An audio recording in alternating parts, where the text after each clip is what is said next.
Cuando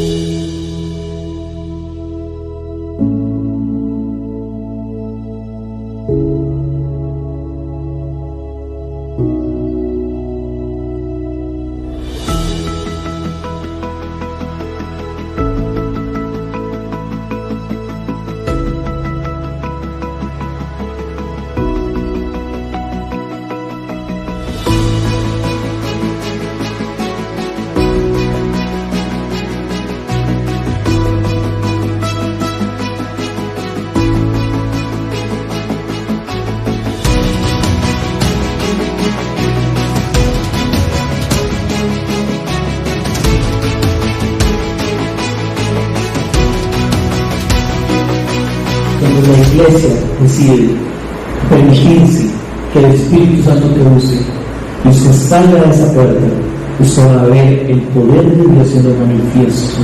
Usted va a ver cómo aquel que estaba muerto pudo vivir.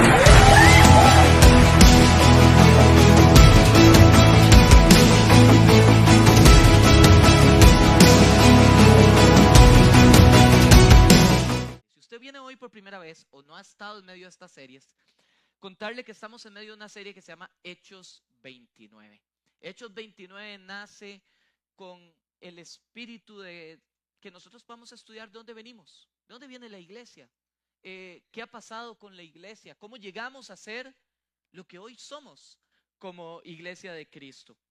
Y las últimas 3 semanas hemos pasado por 3 grandes grupos o 3 grandes etapas.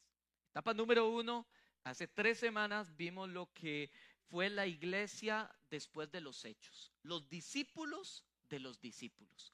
¿Se acuerda que el fin de la prédica para mí es muy importante recordarle? Porque al final de la serie todo esto va a amarrar.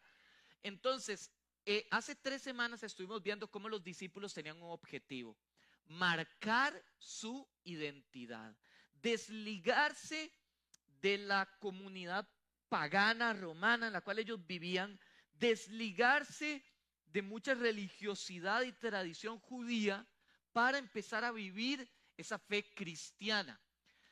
Una semana después de eso, vimos lo que pasa cuando los cristianos entramos en una zona de confort, de comodidad falsa.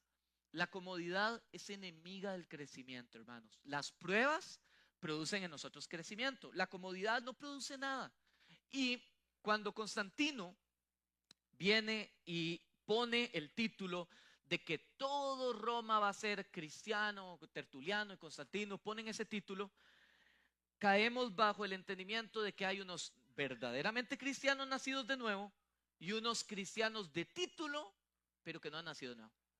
No son cristianos realmente. El título no me hace ser cristiano. ¿Está conmigo, hermano? Amén, ok. La semana pasada vimos el tema de la reforma protestante. La reforma yo la resumiría en esto: volver a nuestros principios más fundamentales, pero principalmente volver a las escrituras. Si nosotros no tenemos la escritura, nunca vamos a ser libres. Necesitamos conocer la verdad. La escritura es la que nos lleva a vivir verdaderamente libres. Y la escritura se había cerrado como parte de la comodidad de la época. Y es el retornar a los principios más básicos de la palabra de Dios. Así que sin más, hoy regresamos al tema. Quiero leerle Mateo 5:14. Ya le doy el título de lo que vamos a ver hoy. Dice 14. Este es para mí el texto que podría englobar lo que vamos a ver hoy. Vosotros sois la luz del mundo. Una ciudad asentada sobre un monte no se puede esconder, ni se enciende una luz y se pone debajo de un almud, sino sobre el candelero, y alumbra a todos los que están en casa. Así alumbra vuestra luz delante de los hombres, para que vean vuestras buenas obras y glorifiquen a vuestro Padre que está en los cielos. Mis hermanos, nosotros no somos la luz del mundo porque tengamos luz en nosotros mismos. La verdadera luz es Jesús. Jesús es la luz. ¿Por qué nosotros somos la luz del mundo? Porque si usted verdaderamente nació de nuevo, si sus obras evidencian el que usted ha sido una persona regenerada, la luz va a pegar en usted, pero la luz va a salir de usted y a reflejar a otros. Y esa es nuestra obligación. La prédica de hoy se llama la expansión. Nosotros tenemos el llamado a ser luz. La luz no se esconde bajo una mesa. La luz no se pone bajo la cama. La luz está ahí para alumbrar. Y ese es el llamado que tenemos como cristianos. Y eso es lo que yo espero que quede con ustedes en lo que vamos a ver hoy. Entonces, primera imagen, chicos, la línea del tiempo, si me ayudan con eso. ¿Se acuerdan? Habíamos estado viendo la semana pasada unas líneas del tiempo y vemos la continuidad de esas líneas del tiempo. Entonces, la temporada que vamos a entrar hoy es post-reforma. Vamos a volver un momentito a la reforma, pero post-reforma vamos a ver lo que fue el primer gran avivamiento, el segundo gran avivamiento, el tercer gran avivamiento. Luego pasa esta época de transición, llamémoslo, que fueron las dos guerras mundiales, que van a dar fruto otro avivamiento, el avivamiento estudiantil. Ya lo vamos a ver a detalle. Y ha habido más. Vamos a tocar obviamente el tema de los avivamientos en esta serie. Pero antes de eso, quiero que si me ayudan con el otro mapita, por ahí me pusieron que algunos números están mal. No se fijen en los números, fíjense en los colores. Eso es lo que me interesa.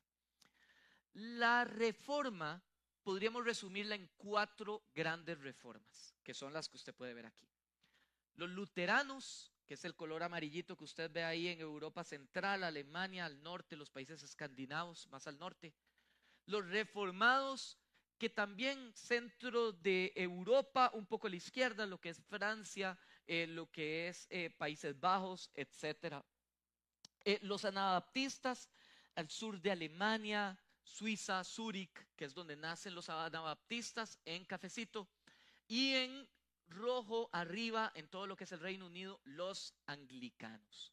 Entonces, ¿se acuerda que la semana pasada terminamos viendo el tema de la reforma, lo que fue la reforma, qué fue lo que produjo la reforma? En la reforma vamos a ver que es donde nacen las denominaciones protestantes. Yo creo que todos tenemos dudas de las denominaciones protestantes, porque hay tantas denominaciones. Creo que si usted es protestante y ha entrado en debate con alguien, nos dicen que ni nosotros nos podemos poner de acuerdo. Vamos a entender por qué hay denominaciones, por qué existen las denominaciones y qué fue lo que pasó. Entonces, la primera, vamos a ver los luteranos. Los luteranos, obviamente, por su nombre, usted lo puede concluir, son los discípulos de Lutero. Lutero, para que entendamos esto es como se le conoce a través de la historia. Lutero no dice, ok, ustedes van a ser los luteranos de aquí en adelante y llámense los... No, eso no pasa así. Es la gente que comparte los mismos principios de Lutero que son conocidos como los luteranos. Nace en Alemania, resultado de las 95 tesis de Lutero. Rápidamente sube a todos los países escandinavos, Finlandia, Suecia, Dinamarca. Pero años después, este movimiento se va a ir incluso a Australia, África, con todos los procesos de colonización, ya lo vamos a ver, e incluso Sudamérica. Sudamérica está muy influenciado, los países del lado este de Sudamérica, como Argentina, Uruguay, Chile, muy influenciados por alemanes. Hubo varias colonias alemanas que trajeron todo el luteranismo a Sudamérica. ¿Qué creían ellos? Y muy en breve. Primero, Lutero, ¿se acuerda la semana pasada? Lutero no quería hacer un cisma en la iglesia. O sea, no fue su intención. La intención de Lutero fue, estos son los principios, abran los ojos, iglesia, porque estamos mal. Pero el resultado fue que eso no pasó. Lutero tuvo que generar una separación de la iglesia y además fue excomulgado de la iglesia y sucedió todo el cisma que generó la gran división. Pero hermanos, los principios de Lutero, Lutero era un sacerdote católico. Él venía muy influenciado y arraigado a cosas que él compartía. Por ejemplo, Lutero cree que no debe haber separación entre la iglesia y el Estado. Lutero cree que la iglesia debería de ser parte de la dirigencia de un Estado. Lutero es muy ortodoxo, muy sujeto a la tradición. ¿Alguno de ustedes ha tenido la oportunidad de visitar en algún momento o de ver una iglesia luterana? ¿Ninguno? ¿Alguno? Por allá hay un par.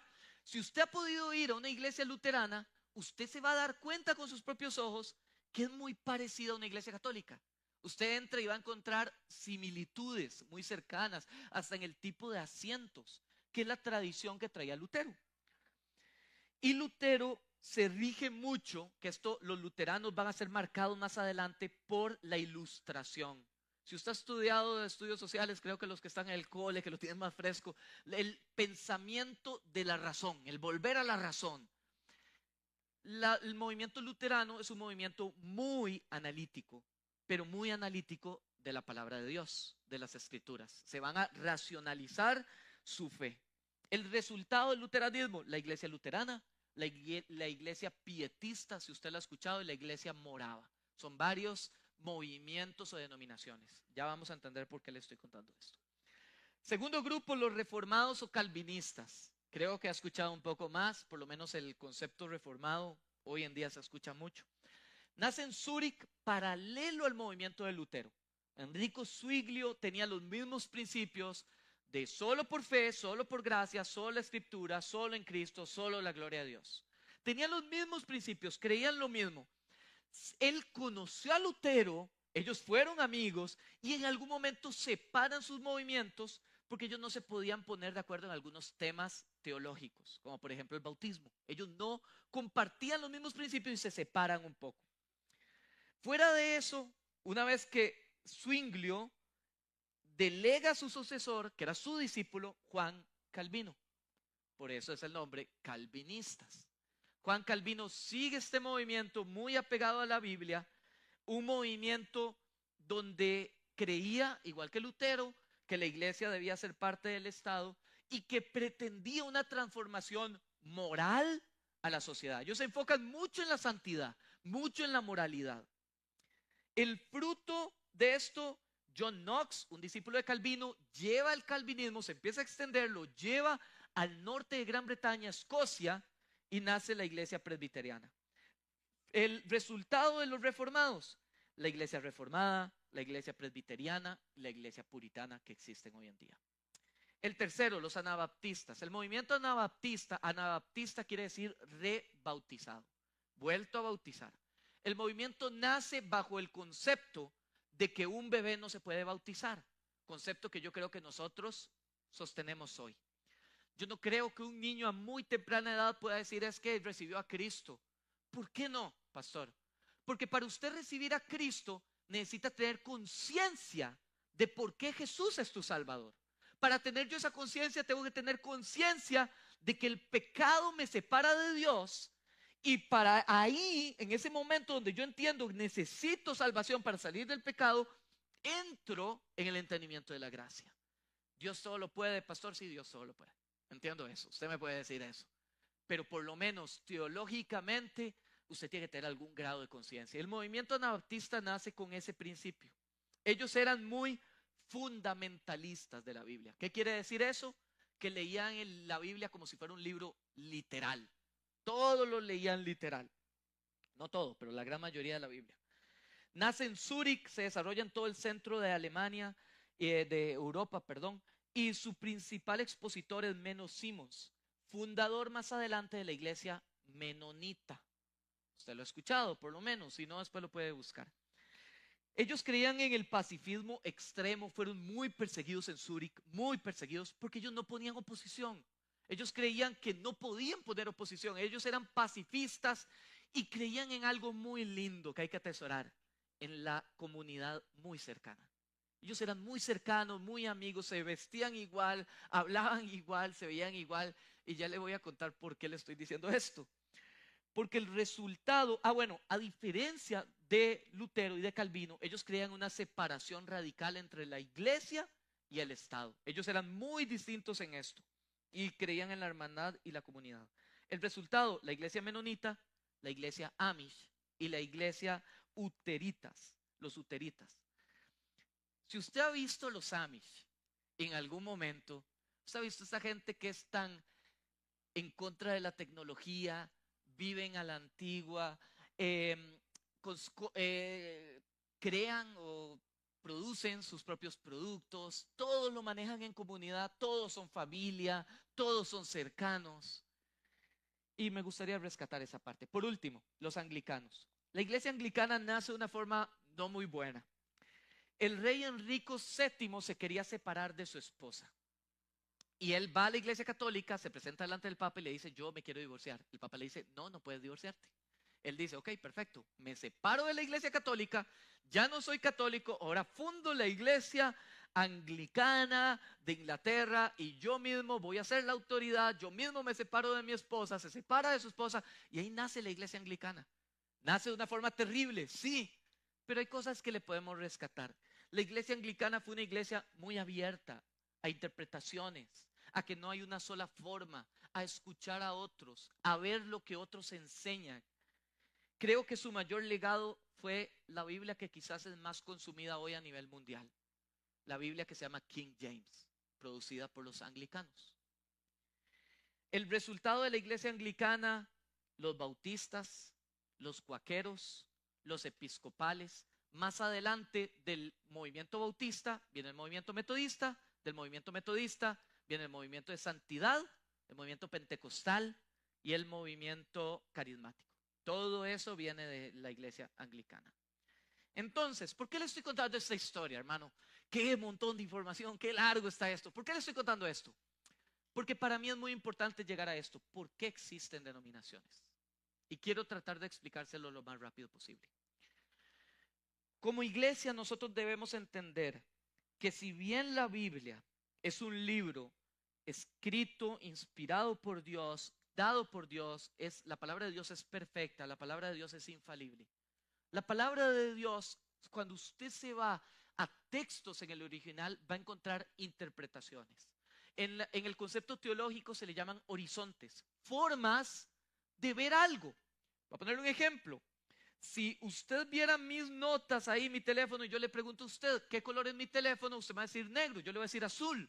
¿Por qué? Porque tal vez el fondo se ve negro, pero por el otro lado es azul. Esas son interpretaciones de cosas. Ahora, la semana pasada vimos la Reforma y yo creo que hay que entender esto. La Biblia maneja dos tipos de conceptos. Los conceptos de puño cerrado y los conceptos de mano abierta. Los conceptos de puño cerrado es lo que define la doctrina de lo que explica que alguien es mi hermano en la fe. Todo aquel que comparte los mismos principios doctrinales es mi hermano en la fe. De ahí nacen las 5 solas.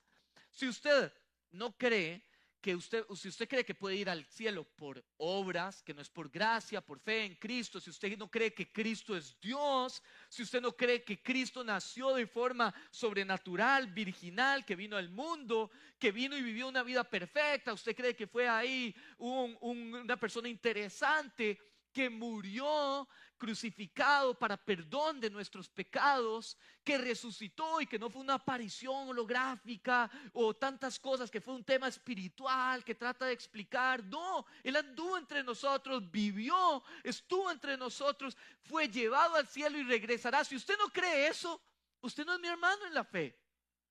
Eso es lo que nos define hermanos. Y para mí esto es importante. ¿Por qué? Porque no todo el que dice ser cristiano es cristiano. No todo el que dice ser iglesia es iglesia. ¿Está conmigo, hermano? Porque vamos a, la otra semana, no es hoy, pero la otra semana vamos a ver que aunque usted tenga afiliación a una denominación, usted puede empezar a vivir bajo herejías y apartarse y salirse y tener su mente corrupta y bajo el título cristiano o bajo el título de una iglesia. Entonces, estos componentes, y hay otros, la doctrina de la gracia, la doctrina de la cruz, la doctrina del pecado, la doctrina del hombre, hay tantas doctrinas que hacen nuestro principio de que yo entiendo, ese es mi hermano, mi familia en Cristo, es la persona que Dios puso a mi lado, es parte de la iglesia universal, el que cree en esto. Y con el puño abierto vamos a ver que hay interpretaciones de la Biblia que han pasado siglos discutiendo la predestinación, discutiendo si los dones aplican hoy o no, cuál es el rol de la mujer en la iglesia, etcétera, si somos pretribulación, postribulación, tantos temas de interpretación. Y no es opinión, ojo, yo no estoy hablando opinión, interpretación, donde hay varios autores, porque de interpretaciones mal hechas, con una mala teología, es de donde vienen las sectas cristianas también, bajo el título de que son cristianas, de interpretaciones personales. decían mis profesores de seminario, no lo dije en el culto pasado, mis profesores de seminario decían, si usted hace una interpretación y usted llega a darse cuenta que es una interpretación nueva, una revelación nueva y que nadie la tiene, su interpretación está mal. Quiero que lo sepas. ¿Por qué? Porque usted se salió de la norma y probablemente cometió un error. Tenía que ser algo extraordinario. Ya todo fue revelado en el canon. La pregunta es cómo lo interpretamos de una mejor manera. El canon, la interpretación que Dios nos dejó. Entonces, ¿por qué existen esas diferencias? Yo creo que las diferencias generan riqueza y no división. Deberíamos de aprender a ver las virtudes en el patio del frente, las virtudes en la iglesia hermana, las virtudes en los temerosos de Dios, no solo los errores. Y perdóname, hermanos, pero yo creo que la mayor cantidad de veces ponemos nuestra mirada en el 1% que nos diferencia y no en el 99% que nos hace estar juntos. Y eso es preocupante como iglesia. Ya lo voy a ver más adelante. Salmo 113:1. Cuán bueno y cuán delicioso es habitar los hermanos juntos en armonía, que podamos compartir y disfrutar la riqueza de lo que Dios nos ha dado. Y Juan 17:22 y 23, sí tenía la cita, no la dije la vez pasada. La gloria que me diste, dice nuestro Señor Jesús, yo les he dado para que sean uno, así como nosotros somos uno, yo en mí, tú en mí, para que sean perfectos en unidad, para que el mundo conozca que tú me enviaste y que los has amado a ellos como también me has amado a mí. El Señor en su agonía empieza a levantar esta oración: Padre, que vean que ellos son uno como tú y yo somos uno. Y eso, que ellos sean uno, es el testimonio para el mundo, para que el mundo crea que verdaderamente somos la iglesia de Cristo. ¿Sabe cuándo vamos a empezar a hacer luz? ¿Sabe cuándo vamos a ver un despertar de la sociedad? ¿Sabe cuándo vamos a ver un cambio profundo en nuestras naciones? Cuando aprendamos a ser uno a pesar de nuestras diferencias. Unidad no es hablar lo mismo y pensar lo mismo y ser iguales. Unidad es poder amarte a pesar de tus diferencias. Usted sabe que aquí en la iglesia, yo les contaba ayer en la reunión de líderes que teníamos, yo tengo amigos que si no fueran cristianos y los hubiera conocido aquí, nunca serían mis amigos, porque somos tan diferentes. Y Dios nos puso juntos para que aprendamos a amarnos, aunque seamos diferentes. A mí me bendice tanto que esta comunidad sea una comunidad multicultural. Voy a hacer un censo rápido. ¿Cuántos de aquí vienen de otro país? Gloria a Dios. Y todos esos, decidieron sentarse juntos, ¿verdad, hermano? Todos esos son mis hermanos, y los amo como mis hermanos. Todos nosotros venimos de estratos sociales diferentes, educaciones diferentes, razas diferentes, formas de ver el mundo diferente. Y nuestro amor tiene que ser el mismo, porque son mi hermano, pelean mi misma batalla, son mi familia en Cristo. Te veo ganar, ganaste conmigo. Te veo perder, me duelo contigo. ¿O no, hermanos? ¿Está conmigo? En eso entramos a los grandes avivamientos. Los avivamientos no son una ocurrencia de un movimiento o de una denominación. Son acontecimientos históricos, bien documentados, que hablan de hechos que pasaron en la vida real, que fueron documentados por medios cristianos y medios seculares. Es más, hasta periódicos fueron documentados. Los avivamientos son el producto principalmente, no exclusivamente, de la colonización. Ahora me contaba Daniel, tiene razón, que incluso colonos que vinieron a América, su intención no fue descubrir América, fue huir de la persecución de la iglesia en ese momento. Y se vinieron para acá. Y también el movimiento de vamos a extendernos, las naciones, Francia, Alemania, las grandes naciones, lanza gente para ir a descubrir el mundo y crecer como colonias. Pero muchos de ellos entendieron esto, y creo que es algo que debemos entender. Esa es la excusa y no el fin. Es como cuando usted va a trabajar.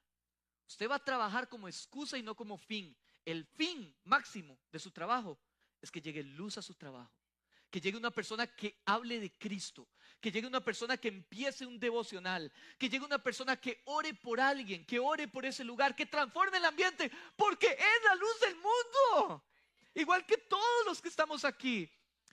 Entonces, grandes hombres de Dios aceptaron la fusión de voy a ir, pero mi fin no es conquistar, mi fin es llevar el evangelio a gente que no conoce, a gente que voy a ir a predicarle. Y personas que habían sido, y esto es muy importante, mentalmente traían mucho pensamiento de la ilustración. O sea, muy racionales. La fe se volvió algo muy racional, muy de debate, muy de opinión, muy de lógica, en contra de revelación o relación personal. Entonces, si bien nunca vamos a encontrar, usted va a encontrar, defíname qué es un avivamiento, va a encontrar cientos de definiciones. Quiero leerle una de un hombre que se llama J.I. Packer, que estudió el tema y que nos puede dar tal vez una luz, porque hoy en día, perdóneme, esto es parte de la conclusión, hoy en día se le llama avivamiento a cualquier cosa. No sé, agarramos unas guitarras, nos fuimos ahí a la Universidad de Costa Rica y un par de personas recibieron al Señor y hay un avivamiento en la Universidad de Costa Rica. Eso no es así. Vamos a estudiarlo y vamos a leerlo, ¿ok? Dice esta cita: el avivamiento consiste en que Dios toca las mentes y los corazones de una manera arrebatadora, devastadora y exaltadora para traerlos hacia sí, obrando, ojo donde empieza, desde adentro hacia afuera y no de afuera hacia adentro. Es Dios acelerando, intensificando, extendiendo la obra de la gracia que tiene lugar en la vida de cada cristiano, pero que a veces se ve ensobrecida por el impacto de de otras fuerzas satánicas, obviamente. Es la presencia cercana de Dios dando nuevo poder al evangelio del pecado y de la gracia. Qué definición más increíble. De hecho es más larga, solo que no tenemos el tiempo para leerla toda. Así que seguimos. Algunas cualidades de un avivamiento. El avivamiento es fruto de la degradación social. Ahora que vamos a leer el primer gran avivamiento, alguno en el culto pasado, en serio, ninguno. Yo no sé si estaba yo muy viejo, pero yo decía, ¿cómo no han visto esa película? ¿Alguno ha visto una película que se llama Pandillas de Nueva York? ¿Ok? Aquí algunos, poquitos. Es una buena película, yo no sé por qué nadie la ve. Un poco sangrienta, sí, pero es buena.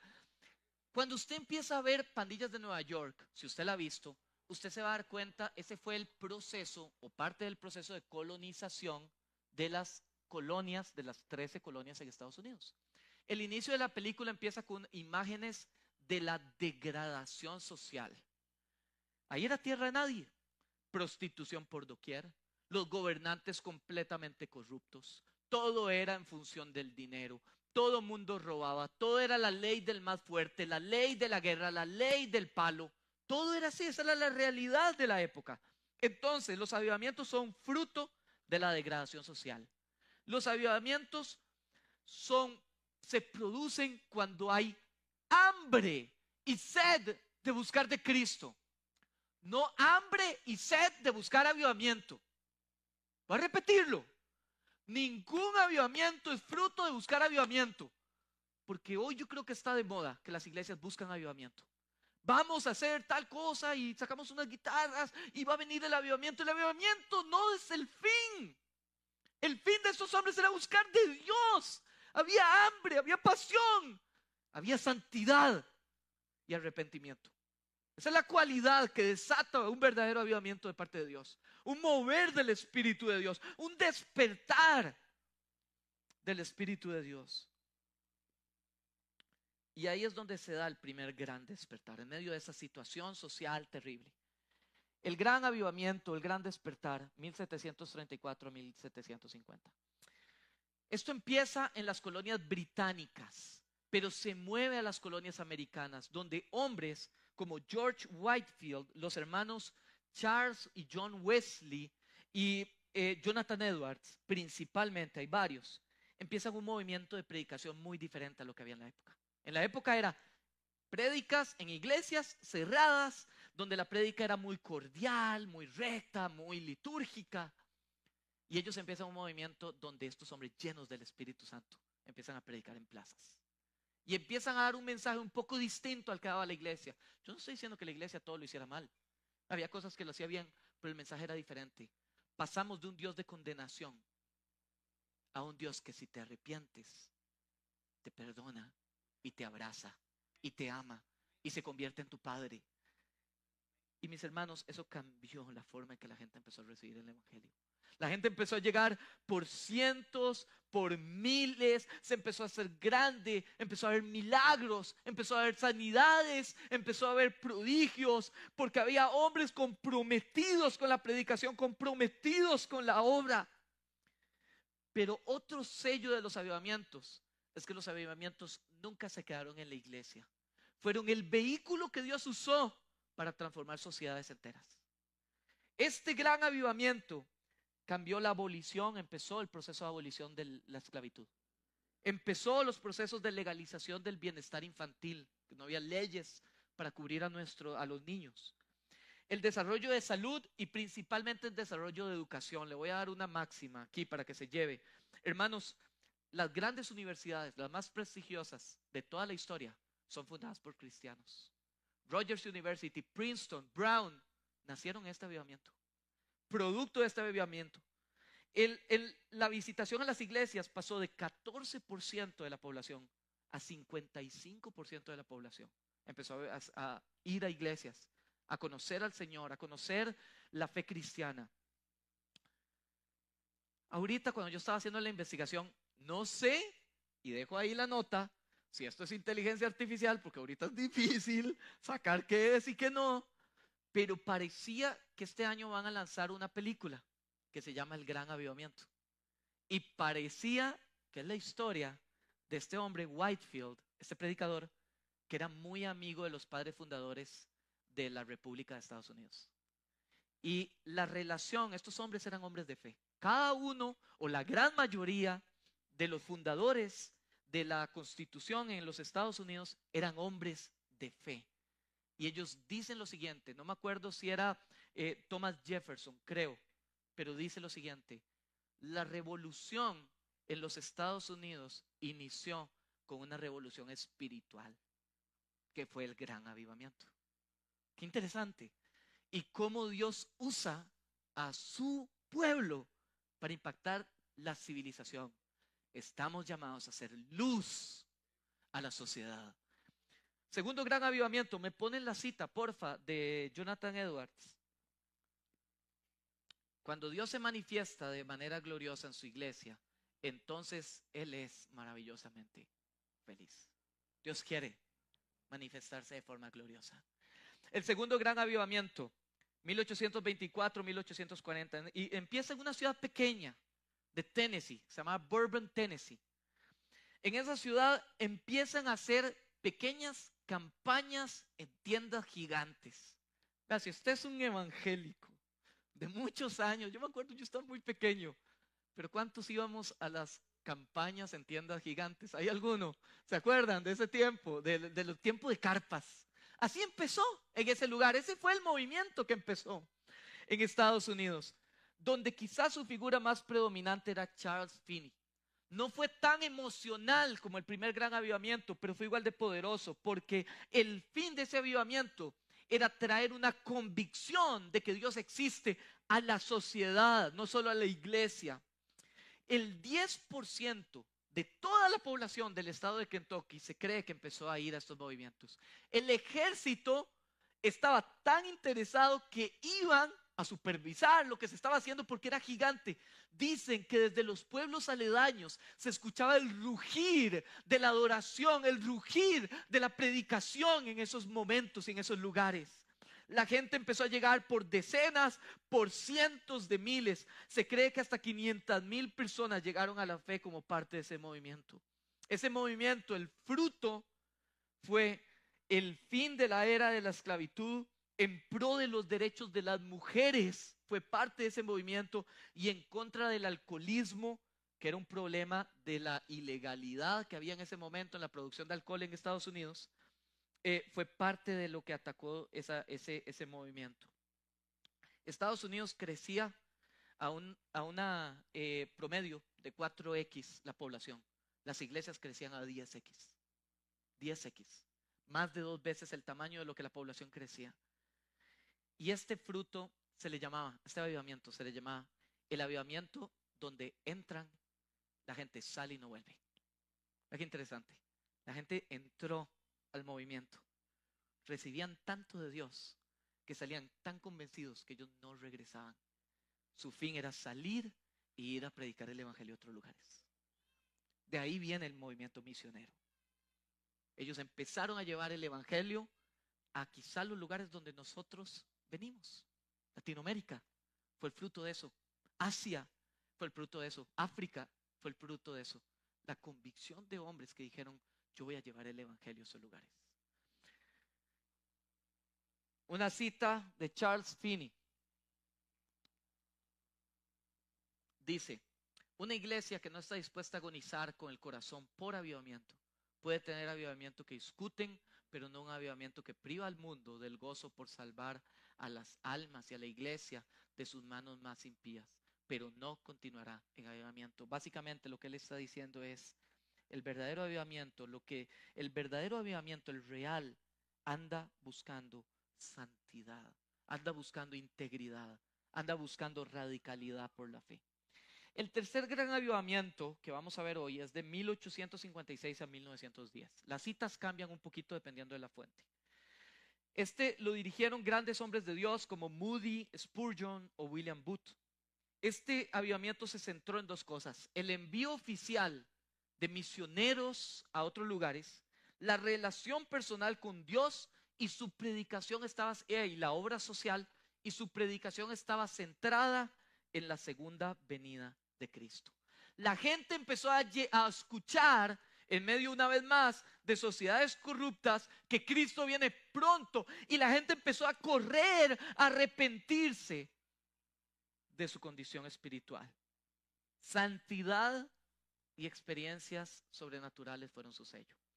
Le voy a contar, primero una cita de Spurgeon, conocido como el príncipe de los predicadores. Dice lo siguiente: sin el Espíritu de Dios no podemos hacer nada. Somos como barcos sin viento. Sin el Espíritu de Dios somos inútiles, como escamas muertas, como carbón ardiendo que se apaga. Este avivamiento, este tercer avivamiento, lo constituyen un conjunto de avivamientos que sucedieron en diferentes lugares. Voy a leerles algunos brevemente. El avivamiento de los hombres de negocios, 1857 al 60. Fue un hombre de negocios que por la crisis económica dijo, voy a empezar a orar. Y él empezó a orar en Nueva York. Ese cuarto de oración empezó a invitar amigos. Se convirtió en un movimiento que empezó a levantarse en diferentes lugares de Estados Unidos.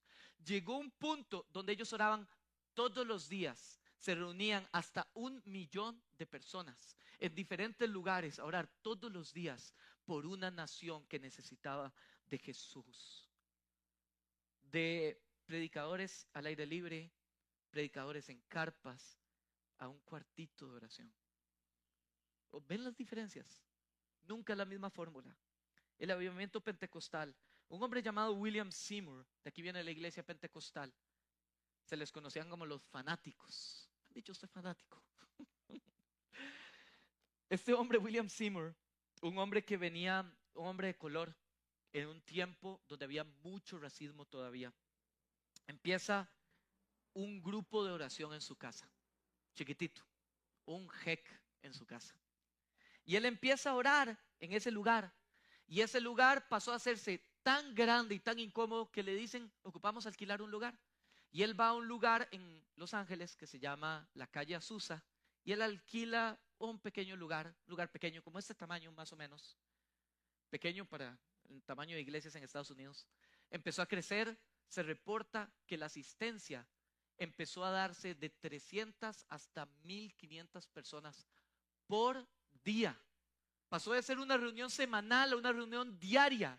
Reuniones que tenían hora de inicio y no tenían hora de fin, porque había hambre.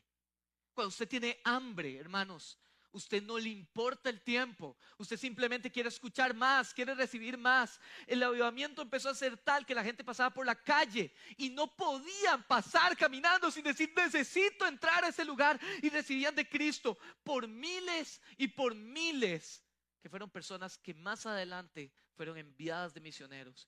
Y hoy la mayor parte de Latinoamérica a inicios del siglo XX, el porcentaje de cristianos era el 1%. A mediados del siglo XX, estamos hablando de 1950, no es hace mucho, hace menos de 100 años, la iglesia empieza a crecer por el movimiento pentecostal. Si el movimiento pentecostal no existe, mis hermanos, hoy en día el movimiento pentecostal sigue siendo la denominación que más misioneros envía a nivel mundial. El país que más misioneros envía hoy en día es Brasil y los envía a todos los rincones del mundo. A inicios del siglo XX, al mismo tiempo, en principios del siglo XX que se da este movimiento en la calle Azusa, se da el movimiento en Corea. Corea empezó a tener un avivamiento, Corea del Norte incluso. El movimiento en Gales, el avivamiento en Gales, el avivamiento galés, el avivamiento en Australia, de hombres, personas que fueron ministradas, tocadas, usadas por el Espíritu de Dios y que salieron. Vienen las dos guerras mundiales y prácticamente con esto voy cerrando. Y después de eso se dan los avivamientos estudiantiles. Los jóvenes venían de todo el trauma de las guerras mundiales, vienen a darse la guerra en Vietnam y otras guerras en medio de todo el mundo. Y los jóvenes, en medio de una revolución de todo el movimiento hippie, naturalista, buscaban respuestas. Y en medio de las respuestas, un hombre llamado Bill Bright funda un ministerio que se llama Campus Crusade for Christ, todavía existe, donde las universidades empezaron a ser el foco donde la juventud empezó a poner su mirada en Jesús. Más adelante se levanta quizás el protagonista principal de este movimiento, de este avivamiento estudiantil, un granjero de Carolina del Norte llamado Billy Graham. Un predicador que le llegó, se cree, 21 millones de personas a través de sus cruzadas evangelísticas. Reunía gente en diferentes lugares y les predicaba el Señor. Si me pueden poner la foto, porfa. Esa es Andre, por cierto. Este es la granja de Billy Graham. En un viaje que tuvimos la oportunidad de estar en Carolina del Norte, este fue el lugar que yo quise visitar. Es una granja pequeña, una granja en Estados Unidos, que se convirtió en un memorial a la obra de Billy Graham. Yo le he contado a usted que hay lugares donde uno tiene la expectativa de sentir la presencia de Dios y se va uno tan defraudado del lugar. Este es un lugar que yo lo invitaría, si un día tiene la oportunidad, vaya. Porque desde que usted llega está la presencia de Dios ahí. Hay una paz, es un lugar de paz. Desde que usted entra, ve la obra de este hombre. Hoy en día los dos hijos están en el ministerio todavía. Un hombre que caminó en integridad matrimonial, que sus hijos caminan en rectitud delante del Señor. Pero cuando usted termina un tour que le cuentan la vida de él, siempre termina con invitaciones a la fe. Y es tan lindo porque termina el tour en una sala y hay gente que acepta a Cristo. Y usted ve staff del lugar en pequeñas reuniones, en silloncitos, llevando a gente al Señor. El legado de un avivamiento trasciende personas y generaciones. Trasciende. Otros avivamientos. En Brownsville, Pensacola, hubo un avivamiento que se llama el avivamiento en Brownsville. 4.5 millones de personas conocieron a Cristo en ese lugar. Se cree. Visitaron ese avivamiento. Fueron usadas para ser enviadas al mundo. Un avivamiento donde había salvación y sanidad, donde había reuniones diarias, a veces hasta reuniones que no terminaban de 24 horas y seguían por años de años. No era un movimiento emocional, era un movimiento de transformación. Y yo creo que el avivamiento se ve por los frutos. En ese mismo viaje, ese que tuvimos esa oportunidad, era un viaje ministerial. Nosotros estuvimos en un congreso en Pensacola. Y el congreso era la celebración del recordar el avivamiento de Brownsville en Pensacola. A mí me impactó, es un pueblo súper pequeño, es un lugar súper pequeño. Y todos los hoteles estaban llenos y usted se da cuenta que la gente era del congreso porque todos andamos con una pulserita, con las pulseritas que le dan a usted en la entrada. Entonces cuando yo veía a la gente desayunar, usted decía, andan en el congreso también, era en un estadio ahí grande. A mí me impactó y creo que esto para mí es importante. El avivamiento no es un tema emocional, es un tema que trasciende. Eso fue hace 40 años, quizás, no me acuerdo la fecha, pero tenían años de no haber sido. Y yo veía a las señoras que estuvieron en el avivamiento, que fueron parte de eso. Cuando íbamos a desayunar a algún lado, a House of Pancakes, buenísimo House of Pancakes, pero cuando estábamos ahí en alguno de los lugares que fuimos, nos sentábamos en una mesa y yo veía que llegaban las señoras, se sentaban en otra mesa, llegaba la mesera a atenderlas y es como haber vivido con mi mamá o con doña Elvia, me ha pasado N veces, que le decían, muchacha, ¿podemos orar por usted? Sí, sí, está bien. Y al ratito, André y yo estábamos comiendo, volvíamos a ver, estaba la señora en lágrimas, ministrando a la señora, y yo decía, eso es el fruto de un avivamiento real, donde la gente perduró en el tiempo, donde la gente mantuvo su fe, donde la gente sigue con hambre del Señor. Quizá la expresión no es la misma, pero el hambre sigue siendo el mismo. En América hubo avivamientos también, en Latinoamérica. La ciudad de Guatemala existió el avivamiento de Almolonga. Mucha gente fue a visitar el avivamiento de Almolonga. Un avivamiento donde se le empezó a conocer como la ciudad de los milagros. Y el país Guatemala es uno de los pocos países protestantes del mundo. Hay más protestantes que cualquier otra religión. En Guatemala se cree que hasta el 90% de la población fue impactada y se volvió a la fe en medio de ese avivamiento. Transformación social. Por último, el avivamiento en los años 80 en Argentina. Quizás no fue tan pomposo, pero ese avivamiento fue en un lugar donde estaba cerrado a la fe, donde hubo un mover de Dios, donde mucha gente se convirtió y Argentina empezó a aceptar o adoptar el cristianismo protestante. Lo toco brevemente porque va a ser mi introducción para la otra semana. Pero no todo fue bueno en el siglo XX y el siglo XXI.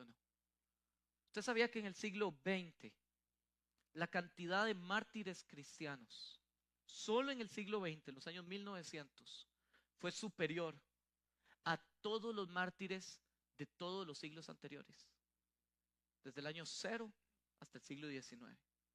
Combinados, en el siglo XX hubo más mártires, dirigidos por dictaduras, ideologías y religiones que odian la fe cristiana. Lo vamos a ver la próxima semana. Pero yo quiero dejarte este texto. Apocalipsis 2:10.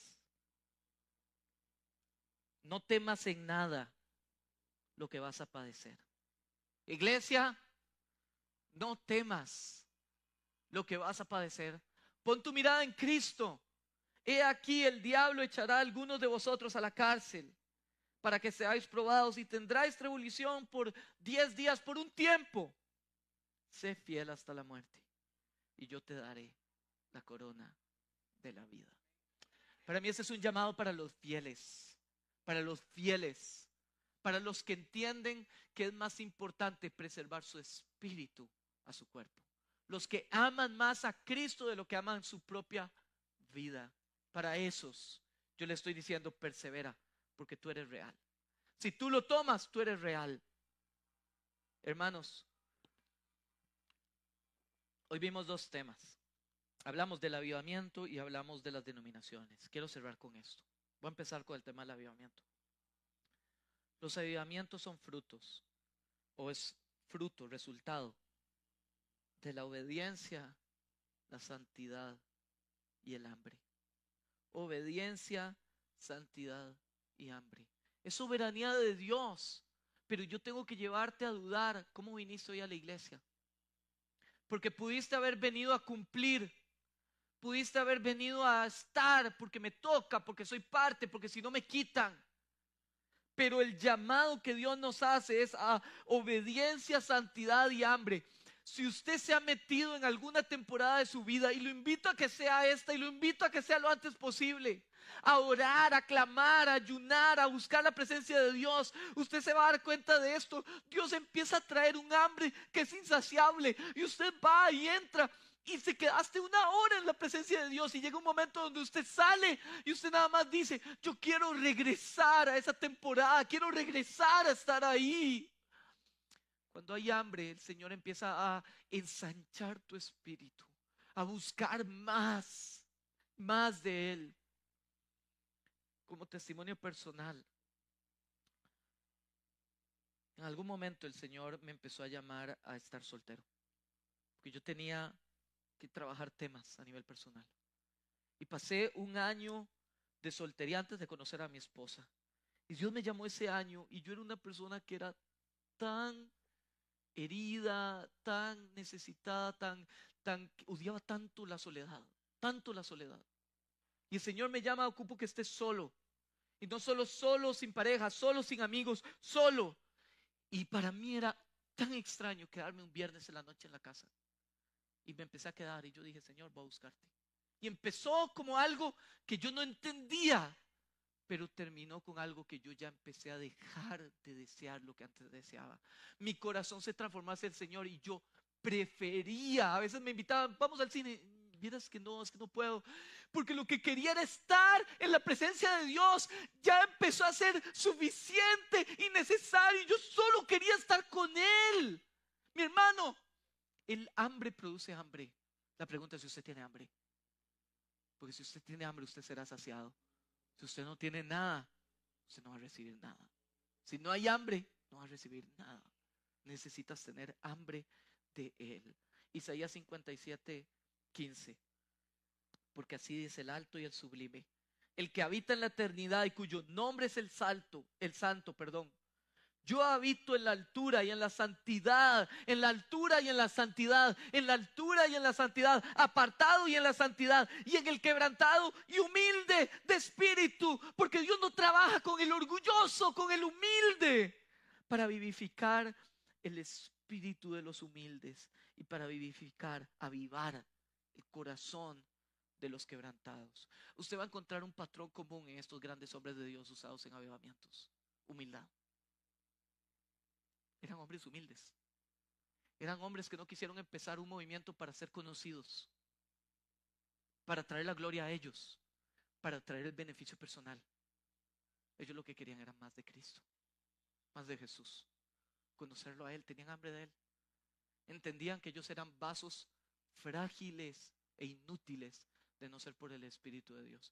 Y a ese es al que Dios usa. El que verdaderamente, usted puede decirlo de la boca para afuera, el que verdaderamente quiere ser usado y entiende que no tiene nada, es el que Dios agarra y lo levanta y lo usa. Por último, acerca de las denominaciones, quiero que pueda ver esta foto, la última foto, chicos. Estos son dos grandes hombres de Dios, John MacArthur y Sproul. Dos grandes hombres de Dios. Mis hermanos, dos grandes amigos. Ellos eran pastores, directores de ministerios diferentes, con denominaciones diferentes. Uno calvinista, otro de teología del pacto. Dos personas que pensaban diferentes y nunca su pensamiento fue un obstáculo para sentarse y reírse y compartir y enseñar. Nunca. Pudieron brincar esa parte y abrazar la fe. Hermanos, yo voy con esto. Chicos, ahora sí se me ayudan. Las denominaciones que vimos ahorita, todo aquel, porque los pastores me pidieron hacer la aclaración, todo aquel que se ha mantenido íntegro a la doctrina de puño cerrado, a la doctrina del pecado, la doctrina de la gracia, la doctrina del hombre, íntegro en su moral, porque lamentablemente muchas de estas denominaciones se han torcido, pero no todas, ramas de las denominaciones se han torcido. Todo aquel que se mantuvo íntegro es mi hermano. El que está permaneciendo es mi hermano. Y mi hermano es diferente. Dios no nos llamó a ser un molde. Dios nos llamó a amarnos a pesar de nuestras diferencias. Nos llamó a amar a nuestros enemigos. Es más, aquel que se hace llamar iglesia y no lo es, la Biblia dice que ni siquiera nos deberíamos de sentar a la mesa con él. ¿Usted sabía eso? La Biblia dice, con aquel que haciéndose llamar hermano, no te sientes a la mesa, no comas con él. ¿Por qué? Porque vamos a dar un mensaje de que ese es el hermano y lo que viene es a engañar, es un hereje, tiene una falsa doctrina, tiene una mala posición y va a traer engaño. Aquel que dice que Jesús no es Dios, no puedo sentarme a la mesa con él. Aquel que dice que, no sé, algún disparate ahí extraño, no puedo sentarme a la mesa con él. Con el mundano sí, para que le seamos luz. Y hermanos, yo creo que tenemos que empezar a hacer distinción, pero hay que empezar a sanar las brechas. Mi llamado es a que usted sane brechas. Porque cuando hablamos de denominaciones, siempre vemos las cosas feas y malas y negativas que nos separan. Pero la oración de Cristo es a que podamos mostrarnos como uno. Yo creo que la iglesia necesita empezar a despertar y empezar a dar un solo mensaje de Cristo. Seamos uno, como Él y el Padre eran uno. Seamos uno, son uno. Seamos uno. Seamos uno. Yo quiero hoy cerrar diciéndole qué podemos extraer de la rama sana de cada una de estas denominaciones. De la iglesia ortodoxa podemos aprender lo que es honrar la tradición. De la iglesia pentecostal podemos aprender el poder que hay en el evangelismo, en salir y predicar a las naciones. En los hermanos carismáticos, el poder del Espíritu Santo que se mueve en la iglesia incluso hoy en día. De los hermanos luteranos, el evangelio puro. De los reformados, la pasión por la palabra. De los presbiterianos, glorificar a Dios. Del metodista, la humildad y las obras de beneficencia. De los bautistas, la pureza y la santidad radical. Los que realmente siguen los principios de puño cerrado. ¿Está conmigo, mi hermano? Para mí es muy importante que le quede claro. Ahora, pastor, más allá de la iglesia, ¿qué quiere dejarme hoy? Yo quiero dejarle algo antes de tomar la cena del Señor. Mi hermano, yo no puedo avanzar, amar, si no cierro la herida del pasado. Cuando Iglesia El Olivo nace, Iglesia El Olivo nace principalmente de gente que no conocía al Señor. Conoció al Señor en esta comunidad de fe y ahí han perdurado por los años. Pero en los años más recientes se nos ha incorporado un montón de gente que ha tenido algún grado de experiencia con iglesias. Algunos heridos por iglesias que tienen el título de iglesia y no lo son. Y yo quiero invitarlo a que perdone, porque quizá hoy estás resentido con la iglesia, pero con una iglesia que no es la verdadera iglesia de Jesús.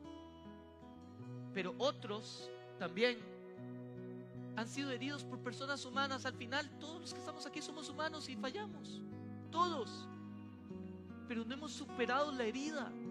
Entonces hoy en día no me gusta relacionarme con nadie, me gusta irme temprano porque tengo miedo de que me vuelvan a dañar, porque mi herida sigue estando abierta, porque nos hemos vuelto a atacarnos en vez de gozarnos. Porque yo estoy seguro que MacArthur y Sproul, cuando llegaba alguien nuevo a la iglesia de cada uno, decía: gloria a Dios, ese es mi equipo que está ganando. Iglesia, yo quiero invitarte a que antes de hacer algo tan sagrado como lo que es la cena del Señor, de tomar la cena del Señor, yo quiero invitarlo a que se ponga en cuentas con Dios. Si usted ha sido ese que está dañado, hoy es el día donde se perdona, hoy es el día donde se suelta, y hoy es el día donde se deja eso atrás. Yo no le estoy invitando a que vaya y reconcilie, no necesariamente, pero sí le estoy diciendo: Dios te demanda perdón, y Dios te demanda que dejes eso atrás y que sigas adelante, que vuelvas a tomar la mano en el arado y sigas por el caminar del Señor. Así que yo quiero invitarlo a que ahí donde está haga esta oración conmigo. Señor Jesús,